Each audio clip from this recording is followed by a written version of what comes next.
Damn, that never gets old. I love that intro. Yeah.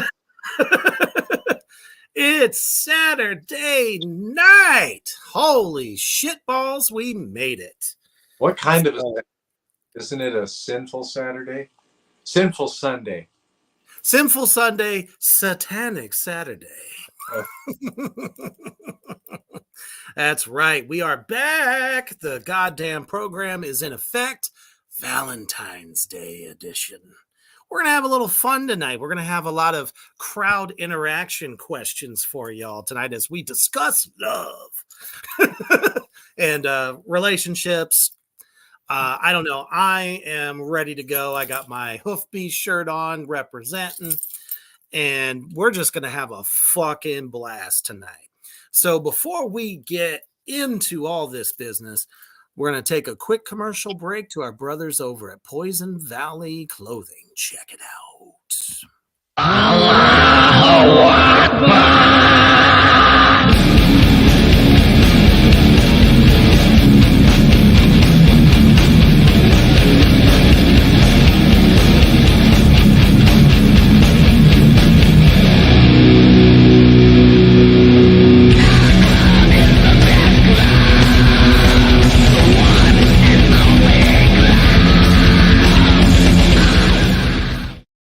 Oh, yeah.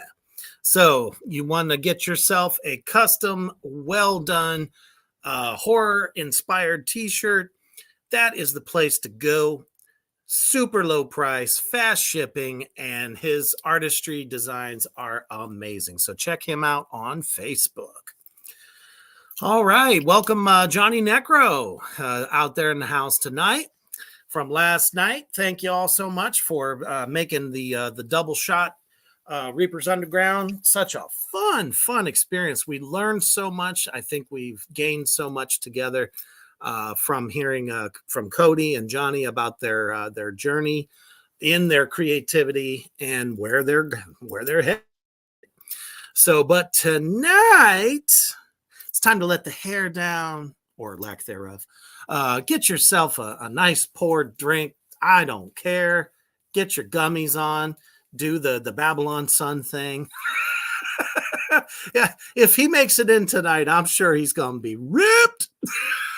Have fun, wine and gummies. That's right. 100%. So we so love our addicts. So, and you know, it's Saturday. This week is in the rear view, and if it was a sucky one, here's something to make you feel a little bit better.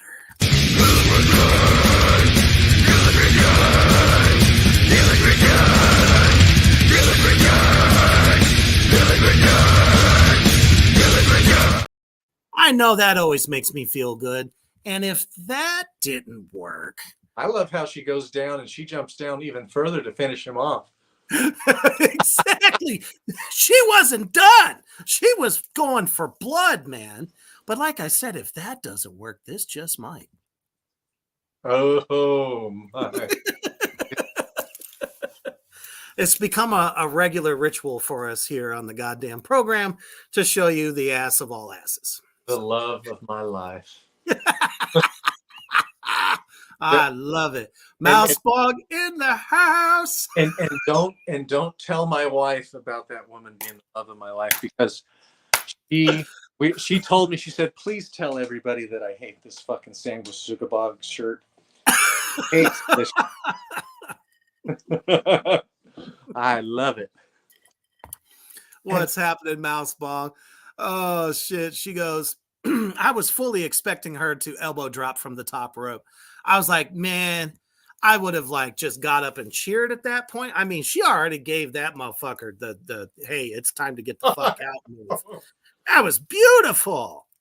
And He'll then, always moments like that, and this is probably a moment that we all wish for, really, if I can find it. Where did it go? Don't tell me it didn't make it on. Nope. You could always be a holy diver.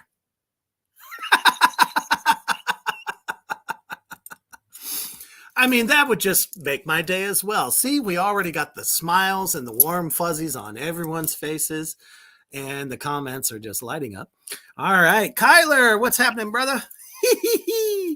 uh, yep, believe it or not, holy diver. I want to know if it's to drink tonight and what's going on the dating scene. Exactly. It's Valentine's Day edition, and I got some off the cuff questions I'm going to be asking our wonderful addicts in the comment section, as well as Hoof Beast and myself. Little intimate discussion about love.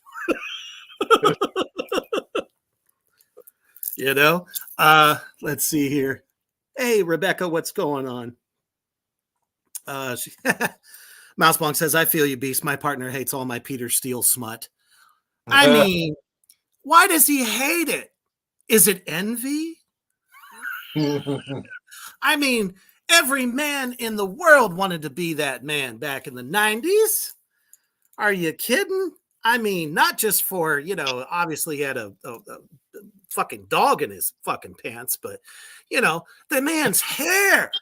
I had hair envy. I wish I had those flowing black locks of his. Holy fuck. It was amazeballs. Let's see here.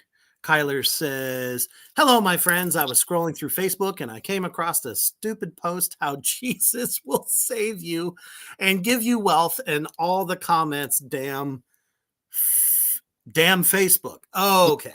Baseball. I mean, it's crazy, Everywhere we look, that shit goes up. Let's see. Hey, Frozen Dead. Sorry. Now I see now I see other comments. Awesome. I'm glad you were able to tune in on your YouTube. Sometimes YouTube's a little bit easier to see comments. Facebook is kind of like, sometimes you get it, sometimes you don't. Mousebonk says, I got busted looking at his Playgirl spread when I was young. I'm sure your folks really dug that. Maybe damn near gave your mom a heart attack. I mean, for you, it was Peter Steele in a Playgirl magazine. For me, it was Lita Ford in a big old spread and Hit Parader magazine. The one where only a guitar is covering her entire body. How about you do it the way that you never get caught? That's what I did. My dad had 2 Playboys downstairs, and he had them in this special box. And one summer, I found those fuckers in there. And so, of course, they stayed there, but they were accessed whenever needed. I think all of our dads had those secret stashes back in the day. Yeah. One had Dolly Parton on the front cover. And so I thought for sure she was going to be in there, but she wasn't. They just wanted a celebrity that everybody was just, oogling over. Yeah. But, she's too pure for that. And I don't mean necessarily in the religious sense, but she was just one of those that goes, I know I'm hot, but I ain't going to show the rest of the world. She's like 79 now. And still fucking gorgeous. I mean, great plastic surgeon. Don't get me wrong. She looks really plastic to me, though. Very much so. That's one thing she's never, really lost. Kyler says, I'm going to be alone and drinking on Valentine's Day. Well, that's what? A Wednesday night? So I'll be at work till 8 p.m. So, it's going to be a very chill Valentine's Day, I think. Frozen Dead says, if I close my eyes forever, I can still picture Lita. I mean, how can you not? She was in her fucking prime. And she was like the international party girl. You know, she's the one that you went to parties for and could use as a party favor. Because she was all about that shit. You give her some fucking Stoli, she's down for the count, ready to go because she wants to. Yes, Mouse Bong, absolutely. Dolly looks amazing still. Did you know she has hella tattoos? Really? And that's why she always wears long sleeves. No kidding. I want to see Dolly with tattoos. Hell yeah. Man. Now I'm going to try to search the web just to see if anyone's got a paparazzi shot of her with her tattoos hanging out, because that's awesome. Why the hell not? All right. So, and since he had mentioned that, Kyler did, you're wasting your time. I'm the king of hiding evidence. That's awesome. Absolutely. 100 fucking %. I love that meme. I mean, I got to keep the blasphemy rolling, man. It brings us all such wonderful, warm, fuzzy feelings, you know? You know, where I live, the onslaught and the overflow of just nonsensical platitude, bullshit, happy feeling Jesus bullshit. It's so thick in South Carolina, especially in the country of South Carolina. Or in the state of South Carolina. It's, oh my gosh, so sick of this shit. So this is my release. I mean, isn't it really going to crank their yanker that, every time they think the rapture is about to happen, it's like we get to clown on all those people. And believe me, we're clowning them. It's like, what was it? 2023, they said it was happening like in November or some shit like that. And I said, it's time to make fun of the raptures. So, all of us would get on Facebook and go, Mark safe from the rapture, because we don't want none of that. Personally, I think they're all nudists and they just want to shed their clothes. One that super right-wing Christo-fascists really like to push is the idea that there's a benefit with this rapture. So my question for 35 years has been, okay, Southern Baptist grandma who died 5 years ago missed out on the rapture. So doesn't she have less of a benefit? I mean, didn't she really miss out? Is she like half a Christian now because she missed out on the rapture? Because they really present it as if there's some big special benefit. Right. No, you are absolutely correct. It's like, the price is right. If you don't make it, you don't get the deal of a century. So that would be actually a really good question, just, in passing, if you run into a deacon or some other, poser that works for the church, ask them. So, hey, my Aunt Sally passed away, about 6 months ago, and she missing out on anything with not being able to do the rapture? Just to see what they say. That's what I would like to see. Answer that fucking question. I bet you can't. In my second year of teaching high school, I had a student that both parents were not responsible, so he lived with his aunt and his uncle. This dude was from almost every Southeastern Conference football team: Alabama, Auburn, Tennessee, like the real big names. Yeah. Came in and showed me the letters, and he was an amazing physique, like strong. His calves were as big as my thighs. Oh damn! It was just a tank. I guess. I was out one night and probably has to squat to wipe his ass. A drunk driver across the median at 2:30 in the morning. Kid, what the fuck are you doing out on a Wednesday night at 2:30 in the morning? And hit a 91 Toyota Tercel head on. He was He was in the back seat and with no seatbelt, went flying the front window, broke the glass of the windshield, and his head was barely hanging on by a little bit of muscle. Snapped everything off. It was like flopped and back.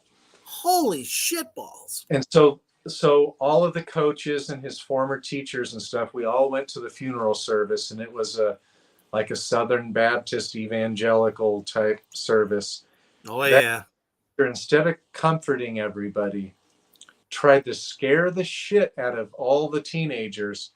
And like I would say, like 25 boys and girls went up on the stage to be saved because of this kind of scaring the hell out of them, saying, you don't know, tomorrow might be your day. Are you good with God? It was so disgusting. I've never forgotten. I have so many examples that are just so disgusting. Something that really bothered the fuck out of me. They think Jesus is some kind of warrior and Satan is pure evil. And I'm sitting here like, did we read the same book? I read multiple books and they are all wrong. I mean, it's just hypocrisy after hypocrisy. What's been added in, what's been taken away. It's just whatever serves people's controlling agendas at, the present time, no matter what century we're fucking living in. So I'd go on all day about that. Satan, otherwise known as the adversary, is the best friend, and these are not my words or my thoughts, of the church. Yes. They get to play on Satan and the Church of Satan and black metal Satanists and death metal Satanists. And I mean, the church needed a devil, and that's exactly what Anton was talking about and what he felt, because if they didn't have something to steer every single human being to their will, their way of being, that, I don't, all them bigwigs in the Vatican, they don't fear no damn devil. They're sitting on a fortune. Mm-hmm. Literally sitting on a fortune bigger than anyone fucking knows. And, they needed the devil to keep people believing in that. Making them cashola. They grift. Big time. Got to tithe, man. You got to tithe every Sunday. They grift off of the devil. And the priest needs a new Cadillac. Come on. Give deep, people. Oh, shit. Frozen Dead Johnny says, the most judgmental assholes on the planet, hypocritical, self-serving pricks with holier than thou hatred towards anyone different. Oh, yes, because we're all evil. Although if this was the 1800s, shit, if it was the 1600s, we're all witches. We're all in league with Satan. Well, guess what? Satan is you. Satan is me. We are our own gods, no masters. We serve no one. We serve ourselves. That's what it's all about. Let's see. Rebecca says, oh, okay. Well, that's awesome. Says our phones have shit service here at the FedEx Forum, but popping in for support. Oh, you guys are the best. They're at the Pantera Lamb of God concert right now, and they are still tuning in. How about that? Appreciate you all. Warms the heart. I haven't seen Lamb of God in like 14 years. I would like to. It would be interesting to catch them now with obviously the newer drummer, just because I feel like his feel is a bit different than the original. So Paul says, lucky them. Paul, welcome, brother. You finished with set today? Paul here was on the set of making a movie today. Cool. So really interesting to see what role he's got there, because he had to wear a wig. Like an old man wig, like old gray hair. So looked like a lot of fun. Oh, man.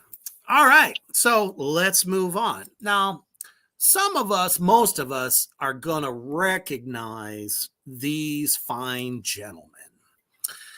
And this, I think, speaks volumes so much today because it's by no mistake that I have been having this great conversation at that with so many people this week come to my store.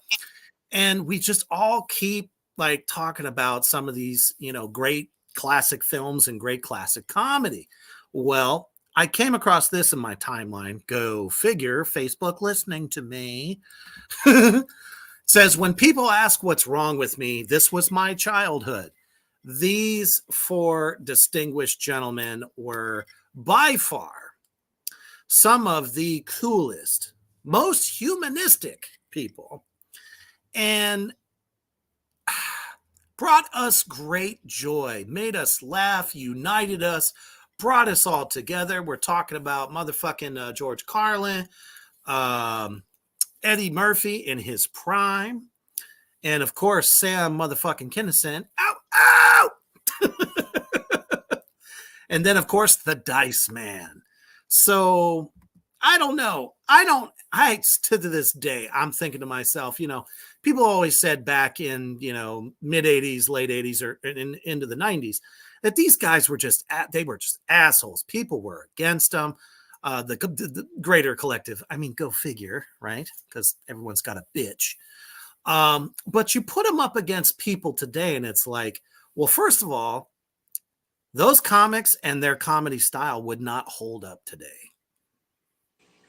It wouldn't. Their style, their crassness.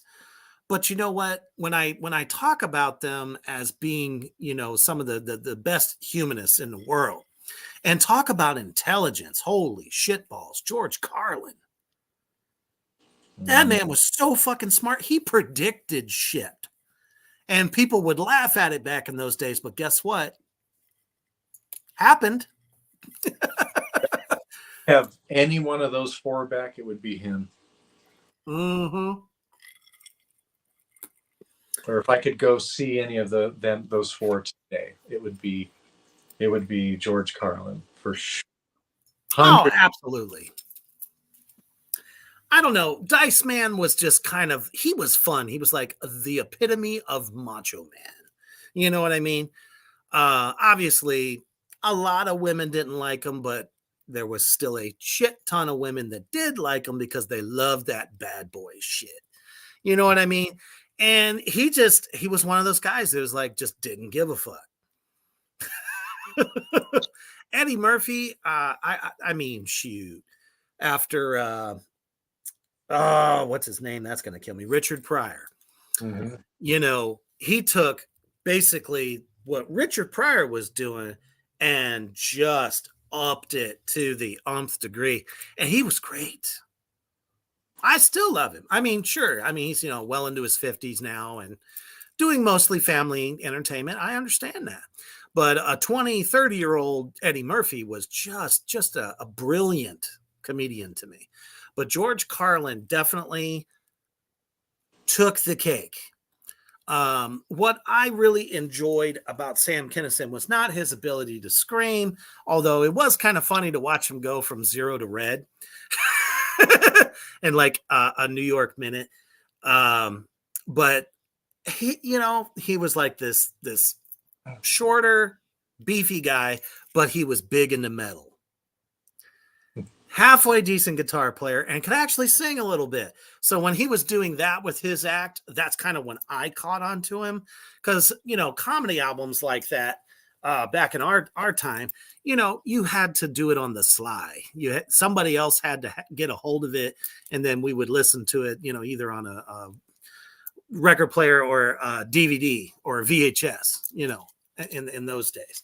And it was just fucking fun. Just a lot of fun. But George Carlin, man. Oof. George Carlin's my favorite. I still watch his stuff because they post it on YouTube and Facebook and stuff like that regularly. But Sam Kinison I liked because he talked about the stupid parents in America quite often and criticized some of the bullshit going on. I enjoyed that. And Eddie Murphy, I went and saw him, I think my junior or senior year, they had at the movie theater, they had his comedy act. You could go just watch his stand up, and I think it was Eddie Murphy Raw, wasn't it? yeah, that was it. Yeah, It's yeah. like you can kind of get to know our humor a little bit and where it comes from. It comes from a very peaceful place. These guys weren't exactly angry, but one of the things that I think all those comics together kind of unify is they talked about real issues that were going on in those times. And they're still, I don't know, if you go back and watch some of them, they're still kind of prevalent today Mm-hmm. in a lot of ways, just different.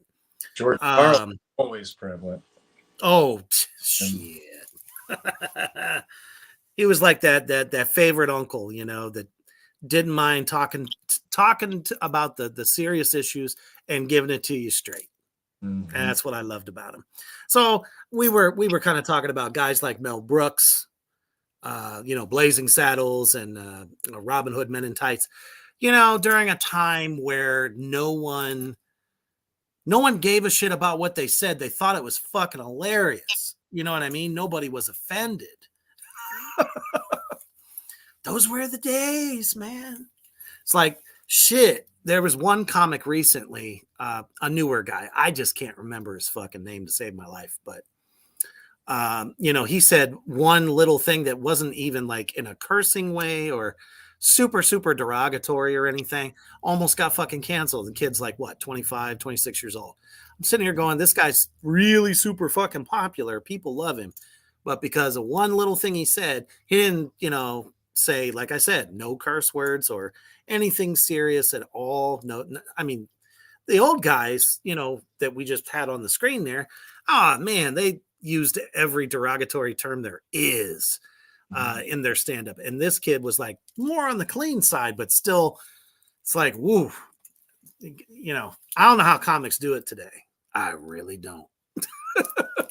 But, that explains to a lot of folks why we have some of the humor we do, because we grew up with those guys and they were awesome.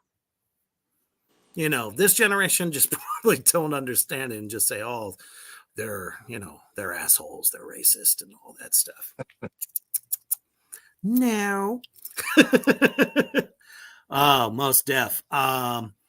Frozen Dead says last night Cody made my night by calling me a punk John Candy.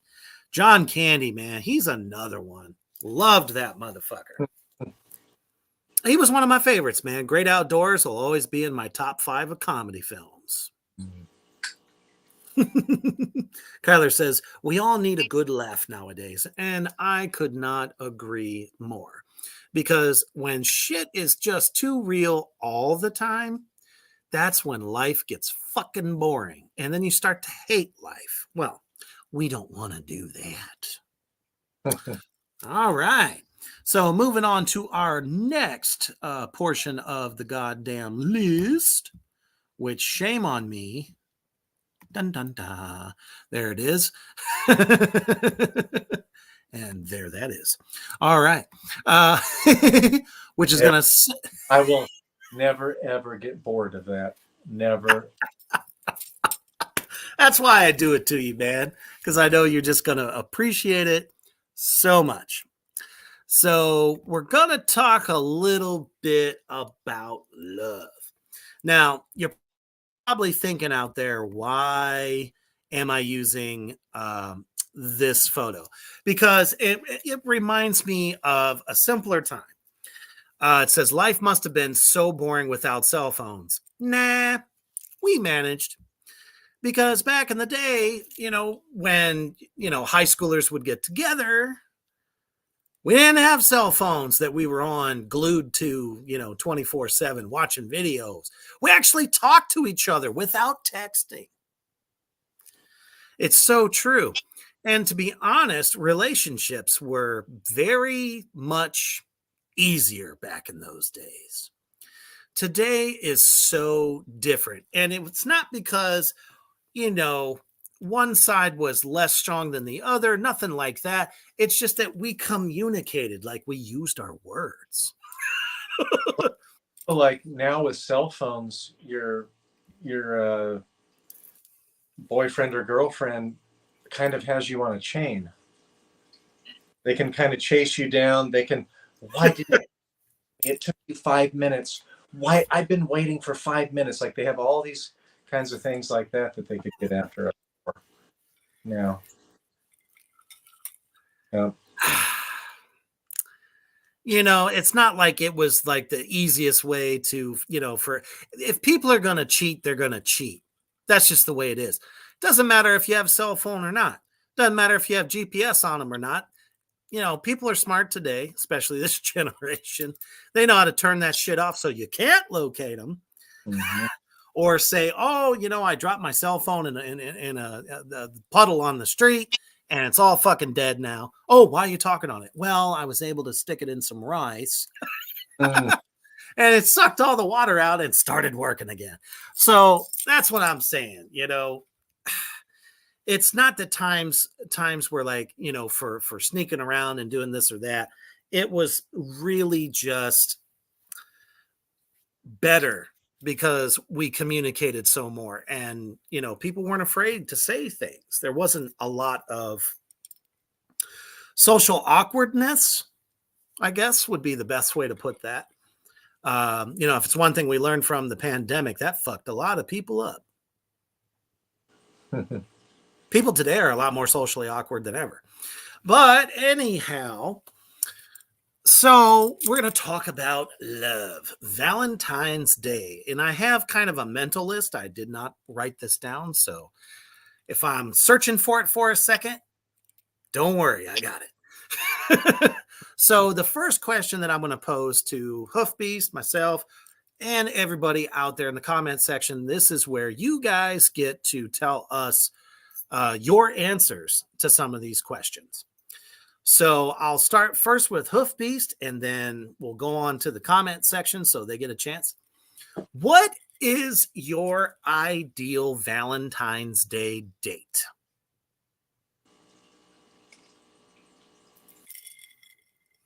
Mm-hmm. Set the mood for us. Oh, let's see. Well, my wife doesn't, she has nothing to do with metal at all. So I have to Dun, throw, dun, dun. yeah, maybe every year or two, maybe there's a good metal show on Valentine's Day that I could go to. So I have to throw that one out. I don't Remember, know. but this is your ideal, like Oh, your ideal. oh, if I could do what the fuck I want, Mm-hmm. that is definitely not Facebook rated. Can you give us the NC-17 version? Ooh. Oh, here. Oh, I'm gonna have to say I can't give you the. I have a big imagination. You know, being, Give us the cliff notes, man. We don't have to have the meat and the, you know, the potatoes of it.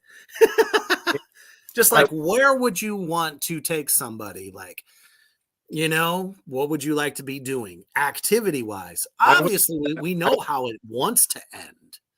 I would want to go out for Indian food and then go to a great metal show afterward, and then All not, right. not have a long drive back home. Go to a hotel and. After eating that Indian food, you start thinking about the Kama Sutra.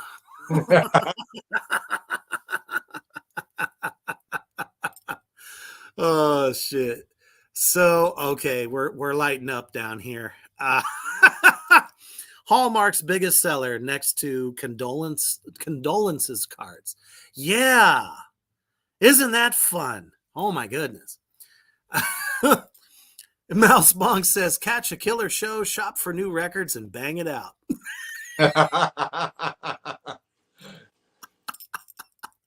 That is fantastic and that, very that is like very honest. Paul says, give her the pelvis like Elvis. And then Kyler, of course, chimes in and says, and tacos. Somehow nacho cheese has to get up in there, I guess. For me, I don't know. I guess I would say I kind of would either be happy with like Chinese food or real Italian food, not the bullshit. Shit, I'd even be happy with like Red fucking Lobster. I love their garlic butter rolls. Holy fuck, those things. They are addictive.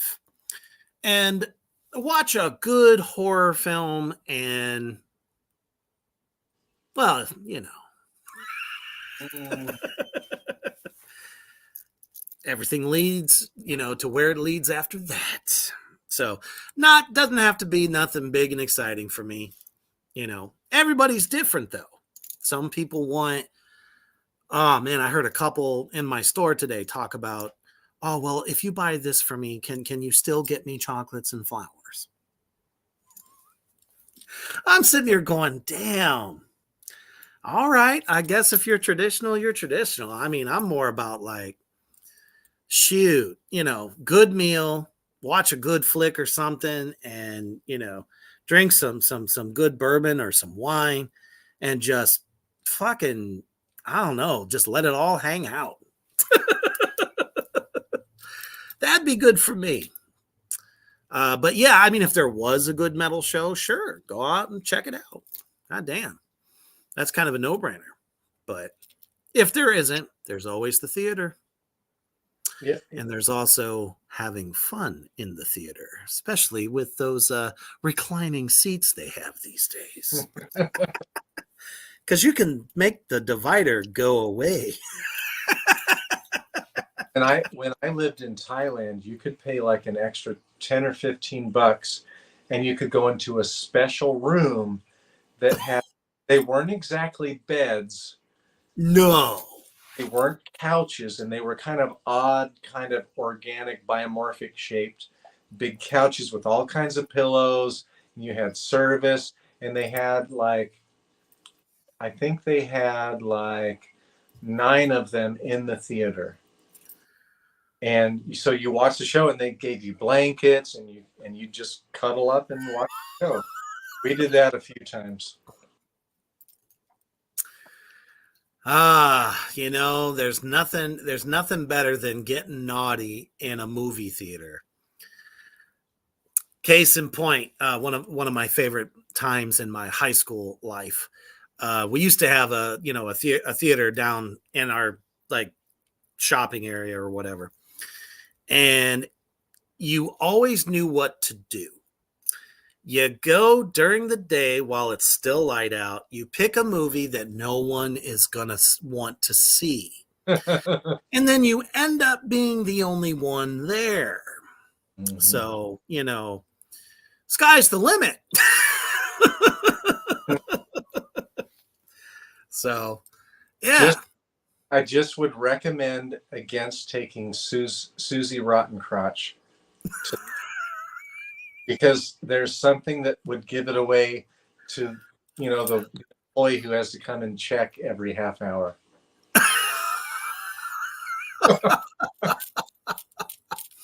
Well, first of all, I think you would have to, make sure the person you're with is, decent. Let's put it that way. But maybe you don't know. It might be the first opportunity. That's true. Now that's all in our minds. Moving on. So, what are 3 things that you just will not put up with in a relationship that isn't all of the ones we already know? Liars, cheaters, etc. 3 things that are just kind of a hell no for you. Let's see. Lack of intimacy. Mouse Pong says Susie Rottencrotch sounds like a garbage pail kid. It's official. We're gonna have to make that one. Johnny Necro's in here, so I bet you he could create a character based on that. That'd be great. So you said lack of intimacy. Yeah, lack of intimacy would be a no-go. Yeah, like I'm pretty easygoing. I mean, because if you've taken away the lies, then that would definitely be one. Oh, Just because nobody wants to be lied to, you know? not wanting to go out and explore something, go for a hike, go to a different city, try a different restaurant we maybe have to drive a little farther for. Always try to do something new. So if they were just wanting to go home all the time, like that kind of is like, that's one of the symptoms for somebody who's quitting a marriage, which is something I came across today. Yeah, let's hear about that. We want to hear the list. Well, Bill Maher talked about it last night, and quitting a marriage. and he was really funny, and so I typed it in, and I found a really well written article about quitting a marriage and they gave 6 warning signs for somebody who's quit a marriage. Number 1 was lack of intimacy. That means 0. Not, someone that's, trying to put in 2-3 times a week. We're talking about 0 a month. Of course, that also depends if the person's gone most of the time. Yeah. So. Or somebody, it would also to me include somebody who just is willing to lie there and act like a doll. Yeah, so basically dead carp syndrome. So another one is somebody who's gone all the time and is not there to spend time with you. That's that. Yep. I feel that. I would say definitely for me, too much time away gives somebody and it's not like they do it on purpose, but they're away a lot and around other people. And sometimes, you were once, on their mind a lot, but it's like the moment that they leave every time, you're forgotten about and then have to reconnect after coming back. That's a lot. That is a lot for some folks to handle. Was that 3 for you? I don't know if that was number 3. Or do you have more? Yeah, there are more. So one was if it's somebody who's not willing to argue about anything, because let's be perfectly frank, no couple in a relationship is always going to get along all of the time. Right. If somebody, I call those heated discussions. Yeah, someone who doesn't even want to argue or have a heated discussion or passionate discussion anymore, don't care. Or if it's somebody, another one was somebody who is just so easygoing, you don't get any highs, no high passion, no negative passion. They're just always neutral in the gray. That is really fucking interesting. Way to go there, Bill Maher. Bill was hilarious the way he was presenting his was not. Oh, I'm sure it was probably some psychologist that probably came up with these things. Yeah. He took them and then he put his own spin on them, which was better. Oh, I'm sure it was brilliant. What I read was like a psychologist who had written the stuff, or a licensed counselor. Yeah, once I saw that, I had to Google that topic and check it out. Absolutely, because it and human nature is human nature. Especially as a Satanist, we are very much about human nature, and it's like, well, if certain things that come so naturally to us suddenly start to It's because 9 times out of 10, there's something else out there that's getting their attention. Mm-hmm.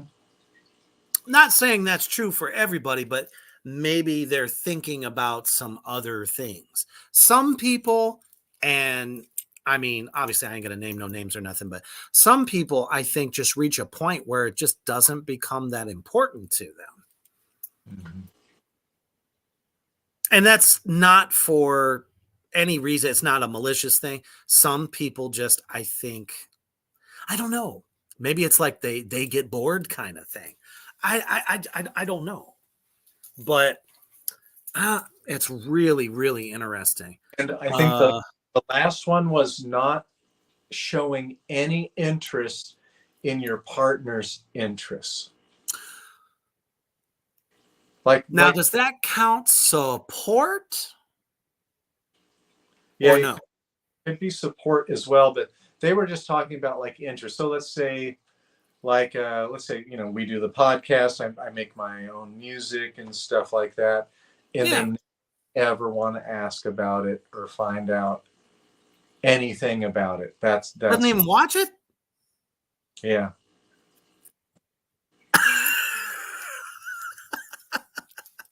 Maybe I'm in love with myself then, because I always go back and rewatch it myself.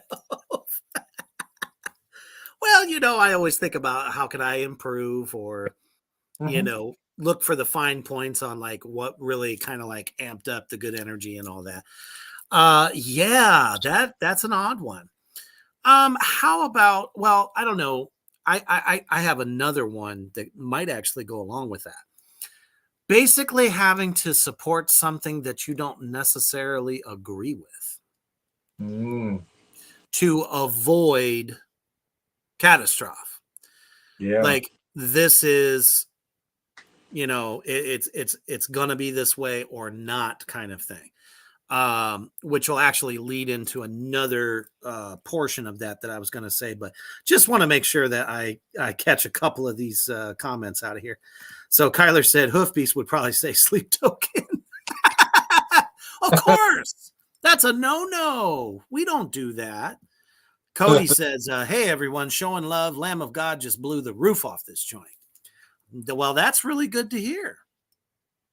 Cody, how many songs off of Ashes of the Wake and Sacrament did they play?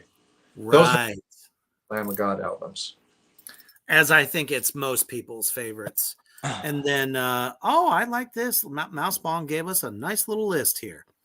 Number 1, utter laziness when it comes to the relationship.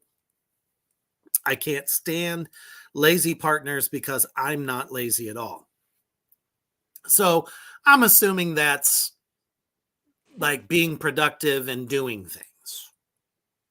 Because if it's laziness in the bedroom, shame on you. It could be taking initiative, to be thoughtful. Sure. To look to see if there's a theater play or a movie out or a concert or something that other person likes. Not taking initiative could be that.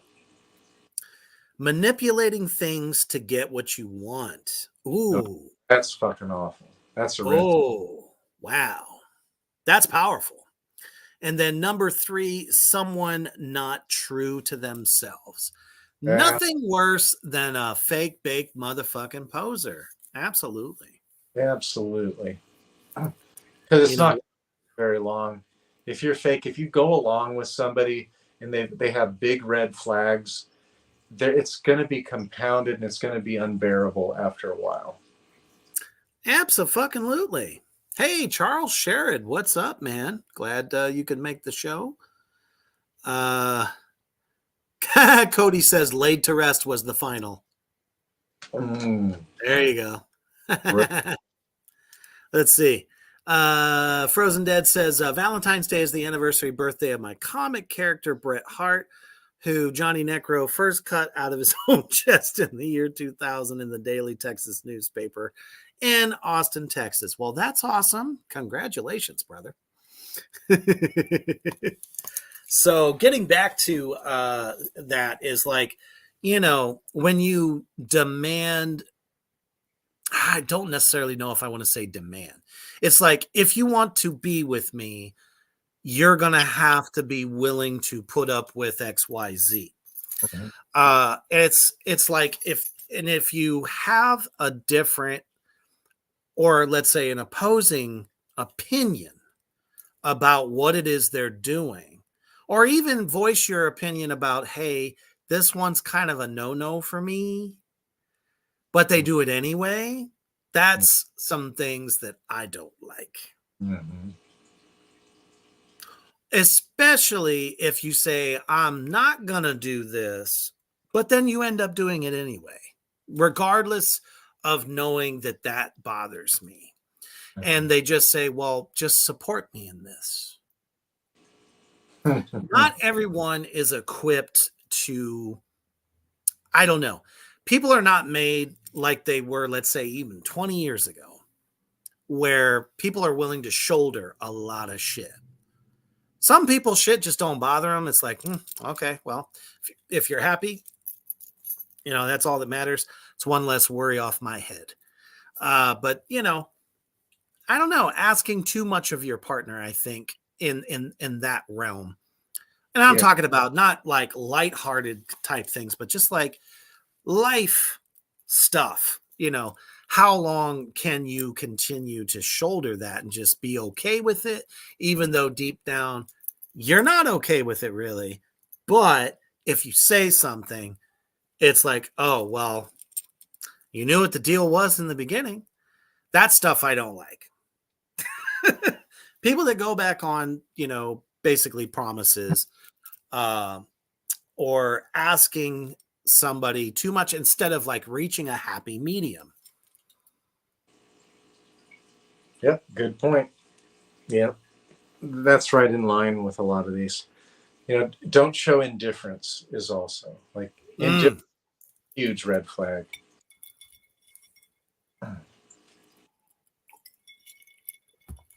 all right. So let's go around the room and see what everyone's best date ever was. Gosh. Like that one date that was just like, this was like the best shit ever, forever ingrained in my memory banks. Mm.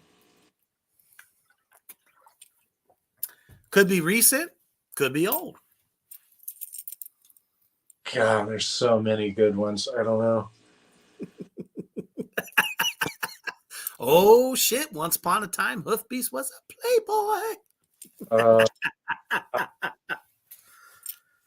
Okay, well, if you had to pick one. well, the one that keeps coming to mind might be the one I have to choose, and it was an innocent one, but it was a girl. She was half Irish, half Chinese. Oh, she was awesome What a mix. and Wow. smelled so good, and her skin was so smooth. Oh man, that was a good one. We went and saw Dream Warriors, Freddie Oh shit. All right. together, and then we saw that Glenn Close movie with Michael Douglas, where she kind of turns on him because over a relationship or over the relationship or something, and I don't remember if she had him killed or what, but it was in the 80s. And we went and Mm, saw those were good damn dates. nice. I don't Probably. know. For me, it was doing like, there was one time that I went and I was with a date. We went to the opera to see Don Giovanni. By far one of my favorites, because it was like, got to get a little, gussied up, looking your best, whatever. And just taking in this amazing production. Of course, the devil is in it. So just a lot of fun. Shoot. Another time was going to watch a musical, believe it or not. Because I enjoy stuff like that.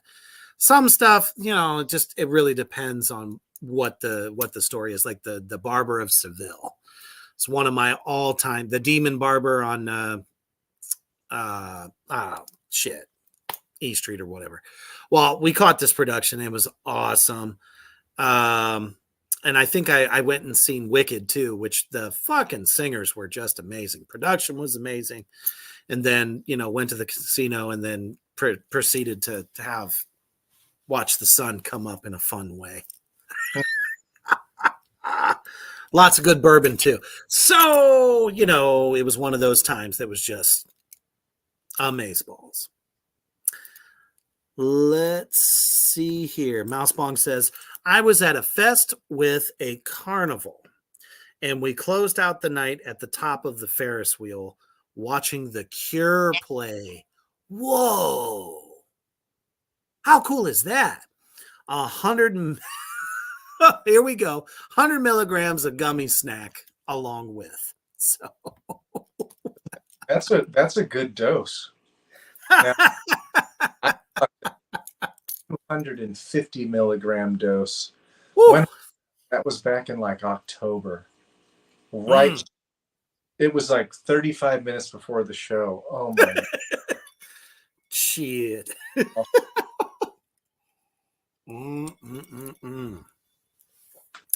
Anybody out there in Morgrot universe, feel free to let us know what one of your most iconic dates was. And let's see, what's the last one?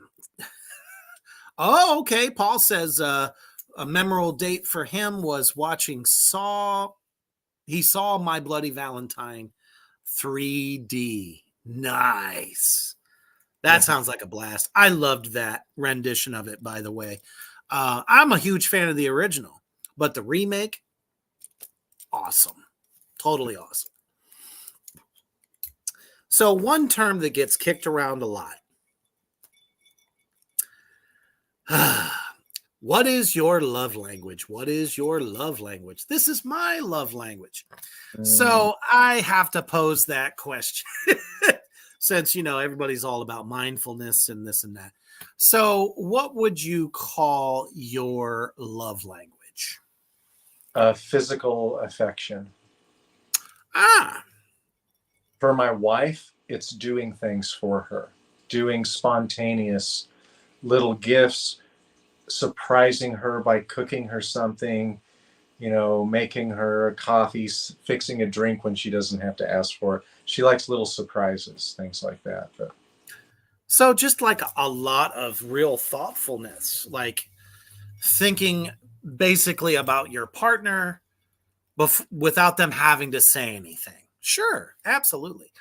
For me, I go ahead. Be touched. That's mine. Now define that. Not sexually. Oh, okay.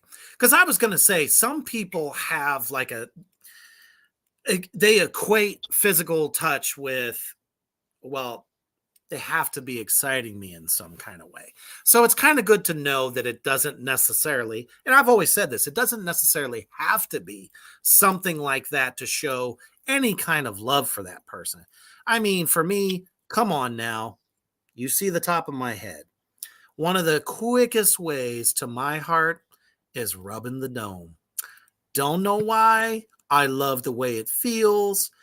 I have done it to myself many times since I went bald at 19. It's like right after a fresh shave and you just feel that smooth ass skin, or it's also a sign that I'm like fucking pissed off too if I'm rubbing my head. But I love that. Touch for me is very important, but it doesn't always have to lead south. It doesn't have to be that way. There are many ways. You can run your fingers through my beard, that kind of thing. You can whisper in my ear and smell my neck, something like that. That type of thing. Right. God damn it, Paul. Grunt like Sasquatch.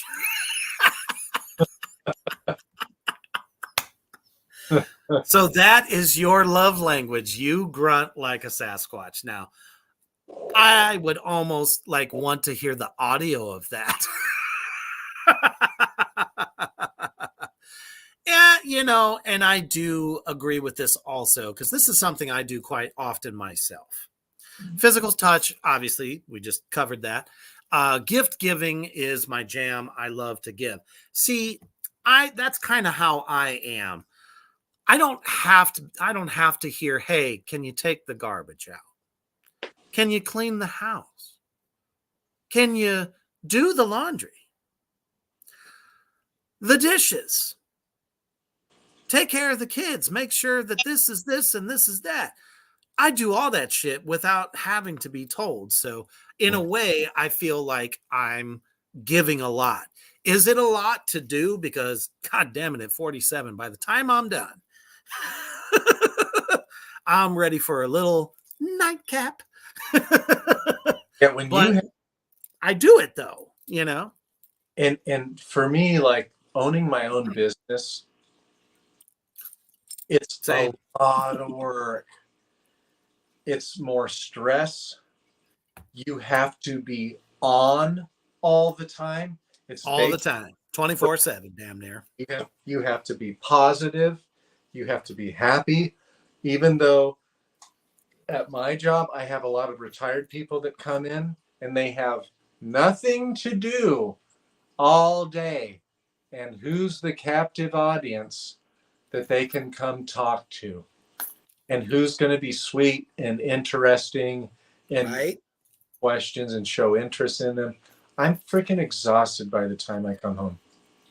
Oh, man. I mean, at my store, I do tarot readings. Well, let me tell you, tarot readings are very intimate. You are revealing not only things that that person knows or doesn't know, and it's a surprise, but it opens the window to like what's been going on in their life, what is happening at that very moment, or what has happened, and they're shitting themselves about tomorrow. Case in point, had a tarot reading I did today for one of my favorite clients in the world, Mrs. Freeman. She is this sweet old lady. She's 80, 81 years old, bless her soul. And her sister just passed away last week. It came up in the reading. It was emotional. But, by the end of the reading, she's like, "I don't know why I didn't come to you sooner. I should have done that." I'm like, you know what? Sometimes you have to give yourself a moment and like take it all in before you're ready to talk about it. And let me tell you, any kind of like emotional conversation, just like the old folks that tell you their life story, it can drain you, man. Big time. And I don't mind doing it, because that's just me. Again, another one of my love languages is to help. Mm-hmm. Yep, that's me. That's why I was a teacher for 24 fucking years. I gave more of a shit about those kids than their parents did. I think that's true of any teacher. I mean, you did it yourself. You're giving yourself over to other people's emotions. Mm-hmm. And that's another big love language for me. I listen. I will listen to you. Tell me about your day. Like, what's been going on? What's exciting? And it's always kind of like if somebody, it's weird because any other person in the world can be like, "Oh, I want to tell everything." I want to tell anyone because I don't know who's going to listen. But it's like when your partner knows that you're a listener and that you want to hear everything. It's not intrusive. It's not, "Oh, we're trying to like be in your business." It's like when I come home from work, I'm going to say how the day went, good or bad, whatever. But I also want to hear about, my partner's day too. The most minute thing. Oh, I talked to so and so today, or I've been working on this today, or this happened. You know what I mean? And it's just kind of like it sucks when you have to pull it out. I don't know if you've ever had that problem in a relationship before, but It's like sometimes, some people you just have to like pull it out of them. And it's just like, again, that's also love language because that shows how much you care about your person. So I believe in multiple love languages. I don't believe that you just have one.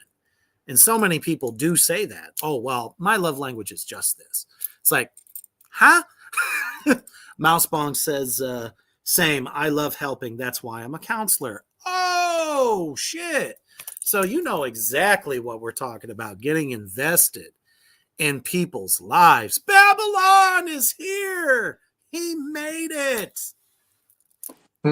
What condition are we in tonight, sir? Is a 4 glasses of wine and 2 gummies in evening? So glad you made it, man. We're talking about love This thing tonight. is filled halfway with absolute grapefruit flavored, naturally flavored vodka, Ooh, that's good. cranberry juice. And then my wife and I shared a cigarette right before, and we're not cigarette smokers. And then we had a glass of wine with dinner before. So there we go. Absolutely. Oh, he says he's sober, but he's about to start. All right. No better place. Well, now that Babylon has shown up, we were just talking about love languages because that's like, for some reason, like the hippest thing in the world when it comes to relationships these days is, what is your love language? To me, I just think of it as being a decent goddamn partner. Just like you, Hoof Beast, and everybody out there in Morgrot land, you guys think about your partner and what would make them happy. Not that you're necessarily a people pleaser, but a happier partner is a happier you at the same time. Babylon says, just cracked a bottle of red wine and letting it breathe a bit. That's all right. We got more to talk about. Cab or a Merlot? Shit, I'm just happy he's having a good time. Or about to, I should say. Speaking of which, time to fill up the glass. Italian. There we go. So, next on the list.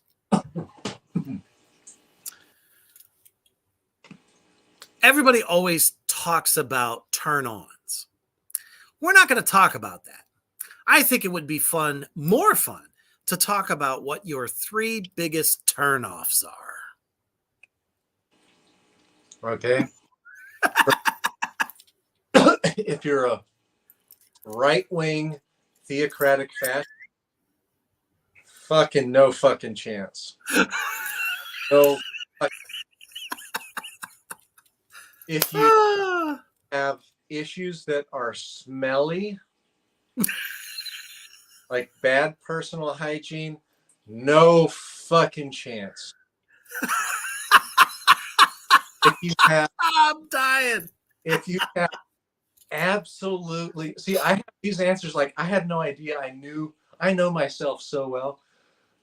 Well, that's good. If you have really low self-esteem and you need me to build you up every fucking day, all day, and all I feel like I do is give and give and give and put out your fucking fires, no fucking more. Like, that's good fucking bye. I really connect with that one. Putting out fires for other folks is very goddamn exhausting. And the thing that I hate the most, it's like when you know somebody that intimately, but they put on a facade to other people, making them think that they are all knowing, they are fucking super ironclad strong. But at the core of it, that ain't the case. They're just putting on a mask. I am not a fan of masks. Yeah. if you are a broken person, even, and there's nothing against that, if that's the case, Mm. nothing against that at all. Don't pretend to be something else that you're not. You know what I mean? I can't stand that. It's not, some people look at it as like wearing your heart on your sleeve or whatever. It's like, no, just own that shit. If that's you, that's you. Mm-hmm. You know what I mean? Um, yeah, a good sense of self-esteem, strength is always going to be like a turn on for anyone, in my opinion. Some people, I'm not, again, no names of any kind of or anything. I'm just talking in general. There are those that feel like they have to fix people. You know them, people Mm-hmm. out there in fucking Morgrot universe here, they know it too. There are those people that feel like they can fix somebody, and they end up, holy shit, it's been 5 years. You know what I mean? And you're still having to fix that person. You lose yourself in that shit. Mm-hmm. So, there's nothing wrong. Everybody has their insecurities, this, that, the other thing. There's nothing wrong. It's like you're as long as the communication is strong, and in turn, you lift each other up.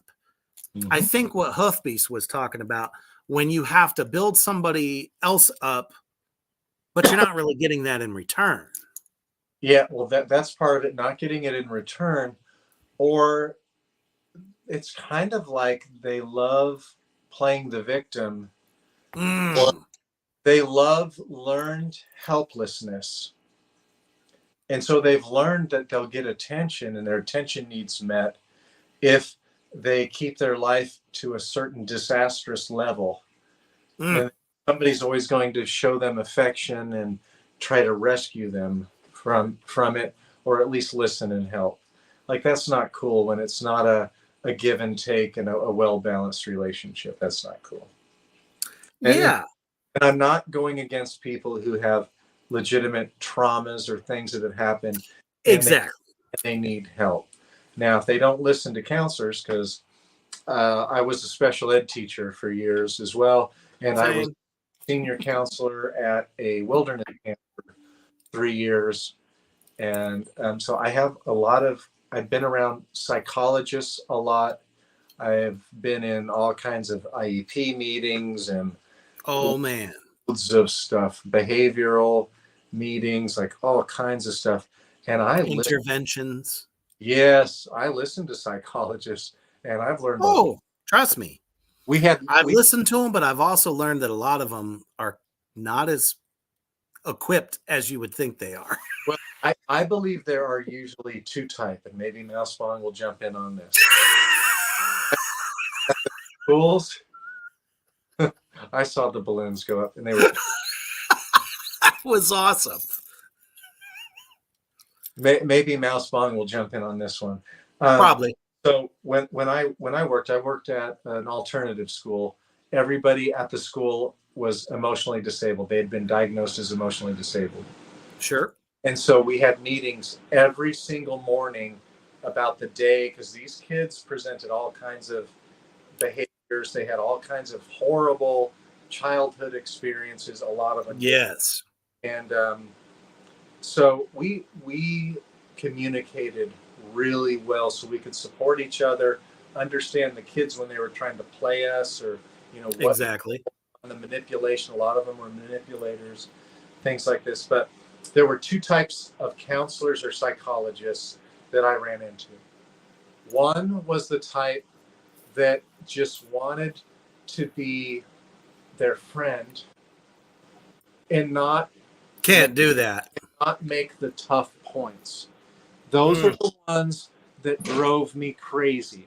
Case in point, we had a boy who had been running around with gangs, and he started getting into drugs quite a bit, and he started getting pretty violent at the school.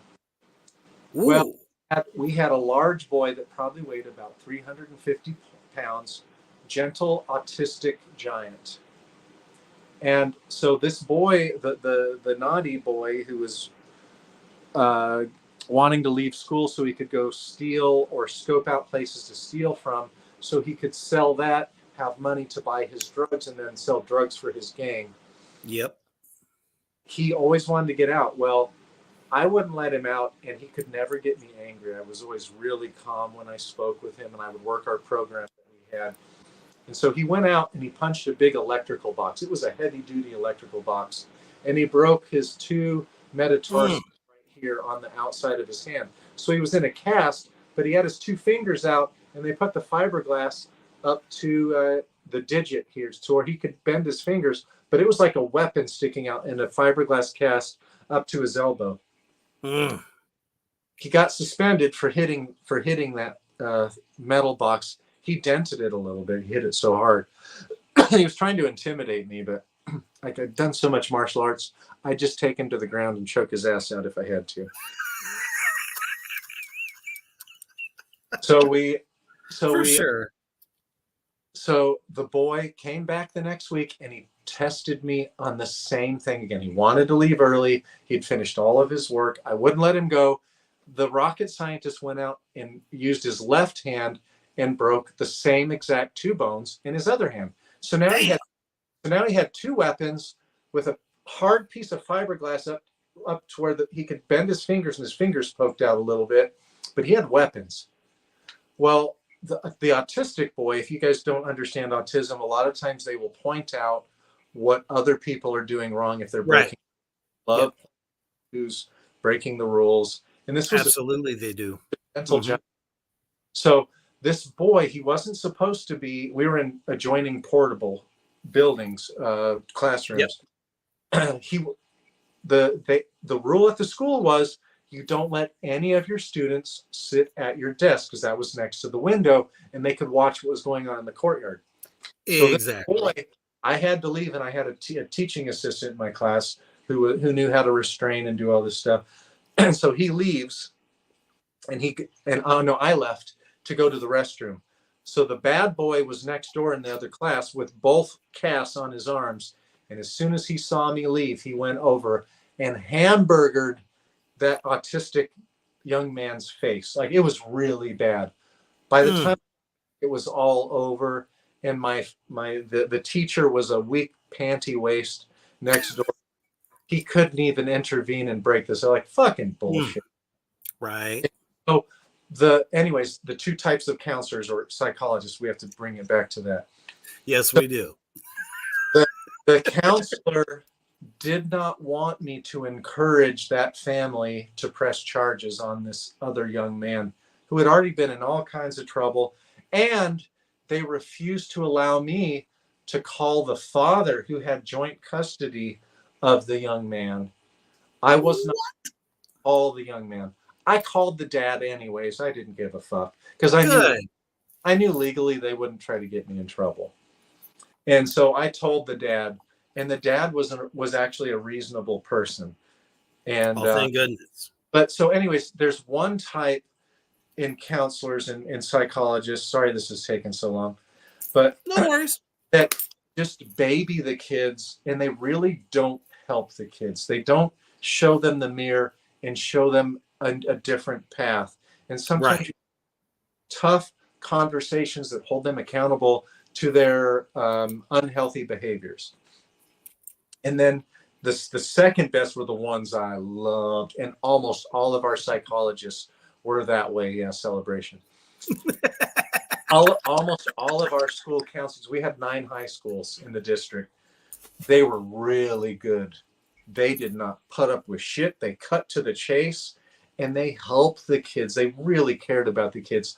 But all those kids knew, don't try to play them. They're really smart, and you're not going to get away with it. They did show the love. I saw it time and time again, and the kids had much better results with those types of counselors or psychologists. They connect better. And I think even adults connect better with somebody that is not, you know what I'm saying, gonna, say, hey, we're gonna make excuses for you about, it helps to oh man, enable anyone, man or woman, doesn't matter, that because of what's going on with you, you're a mess of a human being, and there's like no hope for you. I think that really, I don't know. The best thing to do, I think, if you're that broken, because we're again talking about relationships, guys, is if you feel like you're just not ready to be in a relationship, like I said, I think all of us are broken in our own way. You know what I mean? But if you're not ready to be with somebody, don't be with somebody just because, oh, I don't want to be alone on Valentine's Day. Fuck that. If you're not ready and you haven't found somebody, I don't know, suitable for yourself. I mean, obviously you got to put yourself out there only if you're ready to. So many times people just jump from relationship to a relationship and don't give themselves any time to breathe. You know what I mean? Or say, okay, I know this is what I want. This is what I'm not going to accept. You know what I mean? That kind of thing. You won't run into some of these relationship pitfalls. Mm-hmm. Yeah, I can't imagine what it's like to I'll tell you one thing I run into. This is a little secret about Nebraska that probably most people don't know. There are so many open relationships in this state, more than you would think. I could not fucking imagine having to deal with multiple people versus just one. That's got to be fucking exhausting. No I experience. am not saying anything against anyone that is like down with that kind of thing. If that makes you happy and it's your world and it's good for you, then I'm happy for you. I couldn't do it. That's crazy. Mousebong says the high school kids scare me. I work with adults that have mental and intellectual deficiencies, and I definitely try to keep a nice balance between friendly and business. And that's the way it should be. Balance. And that's probably the biggest thing about love, since we've been talking about that today, is balance. Mm-hmm. The moment there is an imbalance with your partner, you got to vocalize it. Mm-hmm. So somebody told me years ago, this is like, gosh, 34 years ago. Damn. True love is when you love somebody so much that you're willing to let them go. So if you see that there's incompatibility issues, you don't try to control them or manipulate them to fit into who you are. Right. You let them be who they are. You should be allowed to be who you are. And hopefully you figured it out before you got married or shacked up that that's what works best. But being willing not to control somebody. No, and that should never be shit. That shouldn't even like come into it. But I'm saying, you're ride or die when you got them. Mm-hmm. You know what I mean? And especially this day and age, if you got that, hold on to that shit like it's nobody's business. Because, that's real love. And that's really something interesting you said there is no one should try to control anyone or suit them to fit you. But I also think there's a fine line between just trying to have a good balance where that person's not going to do something that they know that would bother you and the other person would not. It's balance. It's respect. Respect each other. Mm-hmm. God damn it. Ay, ay, ay. So, Mouse Bong says, open relationships do sound like a lot of extra drama. And it really is, because there are supposedly these rules, that you can see other people as long as it doesn't get to an emotional level. Mm. I just call it having your cake and eat it too. Mm. Now, if you discuss it in the beginning and say that that's okay, you're down with this, fine. Don't try to go back on it and say, oh, well, this is not making me feel good. Because you knew what you were getting into when you signed on. Babylon says, I don't share. Exactamundo. And it was just kind of, I am not a square by any stretch of the imagination. What you do is your business, whether I agree with it or not. I'm a bit of a freak myself, but you know, I just don't know. I don't know how people do it. Yeah. I don't know how they do it. Anton LaVey said it best. You cannot love everyone. And to think that you can is a mistake. Mm. That's why, truly, at the end of the day, there is that one person that you can't live without.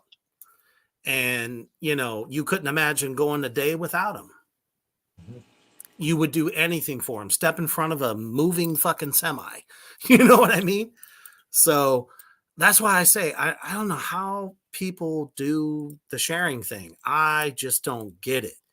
I'm sure that there's multiple reasons there. But I that's just not something I could ever do. So no matter what your status is, it doesn't matter. As long as you're happy, that is what matters the most. Most importantly, know what you want and what what you're willing to do. If you love that person that much, as long as it doesn't hurt you, or no one's out here to change nobody, you know what I mean? As long as it's, not a toxic relationship, then my hat's off to you. Think about that, especially single folk out there. You know what I mean? Let's see. Mousebong says, okay, wouldn't work for me because I'm emotional. I think I lean towards the demisexual. I don't even know what the fuck that is, but okay. And that's fine. I don't know. For me, it does have to be on an emotional level. I was never one to have one night stands or anything like that. Never entered into my mind. Just can't do it. Babylon says, I would do anything for love, but I won't do that by Meatloaf. I love it. Mousebong says, people who identify as demisexual only feel sexual attraction to somebody after they've formed a strong emotional bond. Okay, I get it now. Gotcha. All right, well, that concludes our section on love. Let's get back to some more fun. So I was scrolling through and saw that Tim Burton is remaking the 1958 cult classic Attack of the 50-Foot Woman. He hasn't made a movie in like forever. The most recent thing that he's even directed was the Wednesday episode TV show. What would make him want to remake that? I remember watching that film, the original. It was fun, but I don't know why go with that. I wanted to get people's thoughts on that. I'm really excited about that. Like, I could see that being really, really interesting to me, as long as they don't do like what. Now, I didn't see the Barbie movie, but my daughter and my wife came back and told me about it.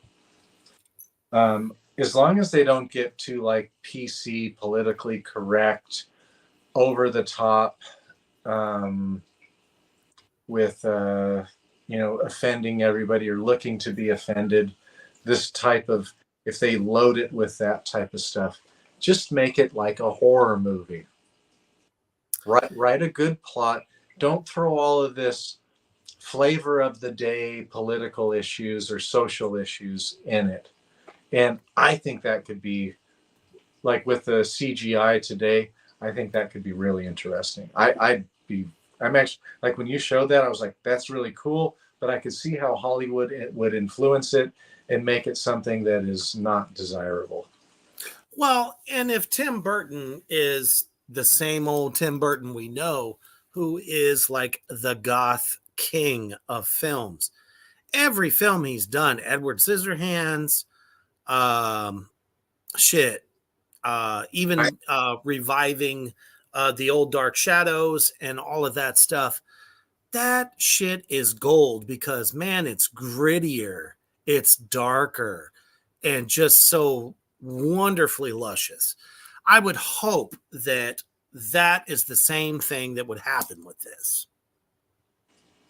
Because when, you've seen the original, I mean, it's black and white, you know, it had its own flavor, and it is basically, a cult classic. But I think he could make it darker. That is what I am hoping to see. And if we could leave, like you said, any of the like pseudo political stuff underpinning what's going on in the film, because if you look at the original, I don't think they had a political case going on in that thing at all. No. It was just about a 50-foot woman that could fucking crush the world. And I mean, that can be terrifying. Let's see here. Yes, that is right. Alice was his last film. And Frozen Dead said the actress from Attack of the 50-Foot Cam Girl movie is pissed about it for some reason, even though even her movie isn't the original. So, yeah, you know what I mean? Like, somebody's always going to have something negative to say about it, but I think Tim Burton has a really good opportunity to make this something even better. One thing that I cannot stand in any television series or movie, and I call this the Americanization of a film, is when the characters show no stress. They're under 30 years old and they have everything figured out. They're cool as a cucumber. And yeah, and they have a great sense of humor, and they're calm all the time, dealing with extremely unrealistic issues. Right. I hate that. Like, they're so confident. You know how it's going to turn out because, and nothing really scares them or gets them down. That's part of being human. When a lot of movies kind of sensationalize this idea of a hero that's confident, then that's shit always stumbles me. Makes me stub my toe. But anyway, you get the picture. I hate, for sure. If I start watching a series and 10 minutes into it, I can tell it's going to be one of those things that I'm fucking done. I'm like, nope, it's too Americanized. I'm done. Yeah. And like I said, his track record is definitely on the more morbid side of things. Mm-hmm. So sure, let him go ahead, do this thing. I'm excited to see what comes of it. I want to be scared by this. That would be really cool. Because, 50-foot woman, that could be amazing. All right. So, next item on the list. Now, this is really interesting. The Grammys just happened. It was God, even, huh? I think I know what you're going to bring up. You already fucking know. It's your So, even the Osbournes talked about the Grammys on their podcast this past week. And I have to agree with them. They need to do something different with that show. I feel that they should have split the show into 2 shows instead of 1 because motherfucker, that thing is long and boring. And there's so many categories that you don't even get to see. Jazz, blues, even orchestral things, movie scores, soundtracks, that type of shit. You don't get to see that. But of course, the one we're going to talk about is best metal performance. Yep, I knew it. So when I saw who was in line for this, I said, who the fuck is smoking crack? Now, the funny part about this was Metal Injection, and they spelled disturbed. You got to love that first and foremost. Ghost was also nominated for Phantom of the Opera, Slipknot for Hive Mind, Spirit Box, and then Metallica wins for 72 Seasons. So you remember when we did our synopsis of 72 Seasons on Tracks of the Damned? You're not a metal fan if you felt that album was metal.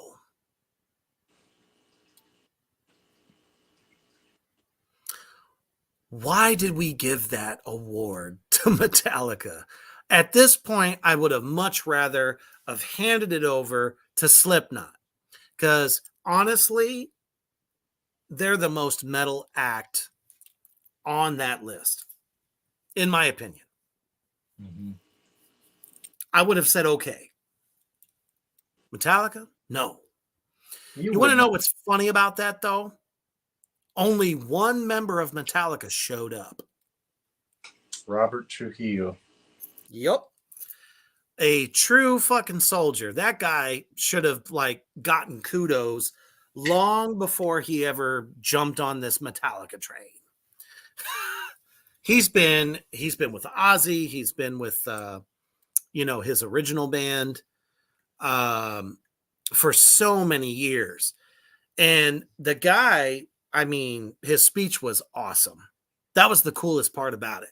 I just wish it wasn't for that album, for Metallica, period. And then the 3 original members don't even show up to accept the award. I don't even want to say anything about this. The Grammys, I have zero interest in them. They're not about creativity. They're not about analyzing music. They're not about anything being groundbreaking, new, or fresh. It's about who's going to like us the most. Oh, Metallica has the most fans. They just went on a huge tour, and they're going to reward them. This is kind of about as bad as who did Aqualung? I just had it in my mind. And they beat Metallica for, I think, And Justice for All. Son of a bitch. The park bench. Down his nose. The guy that plays the fucking flute, Jethro Tull. Jethro Tull. Jethro Tull. Because they were metal. 1988 or 89 beat out Metallica and Justice for All. And they have no integrity, no, like, I can't listen to them. It's like a politician who's done the opposite of something, and then they come out and they want you to give them integrity for caring or something like that, and they've done absolutely the opposite. Exactly.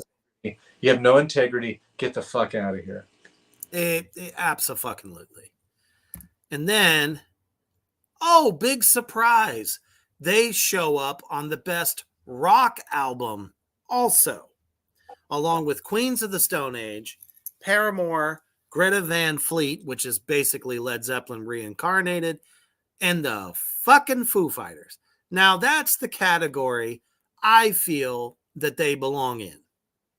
Yeah. And it would have been great because they would have lost. Not fucking metal. Not. Period. Babylon must be getting into it. He says, have you seen the weirdo Alice in Wonderland that had claymation and stop motion from Norway or Sweden? It's friggin' epic. No, I haven't. Huh. So I think I'm going to have to try to find it now. Nice. So we're going to close out with something I'm actually very excited about. We now know who Kerry King's vocalist is. Lead singer Mark Asqueda. He said, I worked so hard on getting this gig, and yes, I'm still very much the lead vocalist of Death Angel. Dude, I'm so excited about this. This guy, I don't know about you guys out there in the Morgrat universe, but this guy, pound for pound as a metal singer, Death Angel, okay? I'm excited about this. This guy has pipes, and he's seasoned, and he's really good. So the fact that, you know, this album has been talked about as just basically a continuation of Slayer. Can you picture this guy singing Rain and Blood? Absolutely. Angel of Death. And he sounds a lot like Tom Araya, because I heard at least one of the Kerry King new songs. Yes, Idle Hands. Yeah. And it sounds like something off of Repentless to me. So, like, I'm not super excited, because what I liked is when Slayer slowed it down, and when they, a lot of the single note melodies that were like on Rain and Blood and South of Heaven, and especially Seasons in the Abyss. And that's not there. It's still the same. It's all power chord riffage for the most part. And that's boring to me. So, like, I'm not real excited about this at all. I don't know. For me, I go into it like this. When Seasons of the Abyss first came out, the first single released was War Ensemble. Mm-hmm. The basic run-of-the-mill Slayer riffing. So I don't want to prejudge this album until I hear it in its entirety. This is coming out, I believe, May 16th. So once I hear the whole record, if it is just Idle Hands all the way through, you're right. I'm going to absolutely hate it. But maybe, fingers and hooves crossed, there is some dynamicism there. Yeah. I agree. That's what I'm hoping for. That's a good point. But War Ensemble's one hell of a song, too. Oh, don't get me wrong. I mean, that is a fantastic song. But it doesn't surprise me that Kerry King would lead with a song like Idle Hands, though. Number one, I think from a marketing standpoint, he's trying to reawaken Slayer fans. because that's the one thing that he's got going for him the most is Slayer fans are always going to be Slayer fans. I think they wanted more also. You know what I mean? So give them that taste, that signature Kerry King riffage, and get them hooked that way, and then hit them with something different, hopefully. Because if not, it won't last long. And you know that. I know that. So, but I do like the singer that they chose. I think that's a good vocalist for that. Tom Araya, he sounds great. As a matter of fact, I hope they play songs whenever they go out on tour, because I would enjoy that. Because you still have Paul Bostaph, you have Kerry King, and I don't remember who the guitarist is, but that singer sounds really good. I think he found a great vocalist for him. Absolutely. Let's just hope that they don't oversaturate the record with the same old thing. All right. Well, thank you guys so much for partying with us tonight.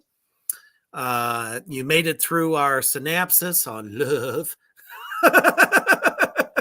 So when Valentine's Day pops up, it's Ugly Head next week, which honestly, you guys know it. You should be celebrating your partner if you have one every day, not just Valentine's Day. Valentine's Day is a way to flood the stores with people spending money. That's what it is. But always be good to each other.